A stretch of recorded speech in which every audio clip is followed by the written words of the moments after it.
So a year ago, I was diagnosed with stage 4 breast cancer. I just had my most recent MRI and PET scan, so I wanted to share an update.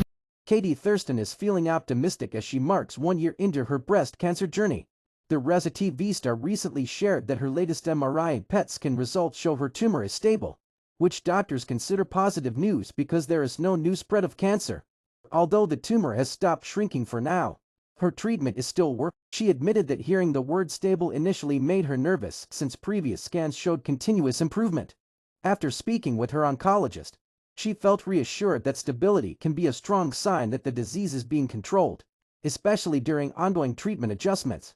Despite the emotional ups and downs, Katie remains hopeful and focused on the future. She says her tumor has reduced significantly all over the past year, and she continues to stay positive while discussing the next steps in her treatment and recovery journey. So a year ago, I was diagnosed with stage 4 breast cancer.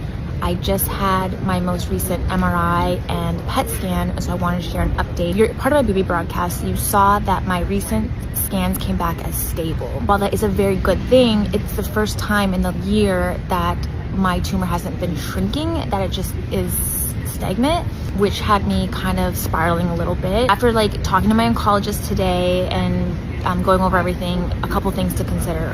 One, in the last 4 months, I had to take a 4-week break and a 2-week break from my medication. So that could play a role into why it's showing stable and not shrinking. Because of course, my first thought was my medication's not working anymore. That I have to go to a second line of treatment, which when you're stage 4, you're on medication for life until there's improvements in our research.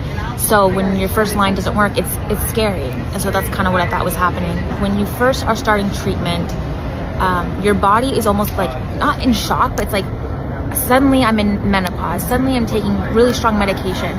So it is common for the tumor to shrink significantly up front and then to kind of slow down that momentum as treatment continues. So overall in the last year, my tumor has shrunk by 50%, so that's great news. A PET scan showed no new spread. The short version is treatment's still working. I'm still approved to be on this plan. And my latest update actually is that this Friday, I'm going to be meeting with my surgeon to pursue a double mastectomy. My surgeon has approved it for my situation, and so I'm going to see her in person this Friday and kind of go over things in detail to kind of figure out what that looks like, because that's a very big next step in my cancer treatment journey. So there's my update. Let me know if you have any questions. Join the movie broadcast if you want more up-to-date live updates. Otherwise, leave a comment and I'm happy to respond.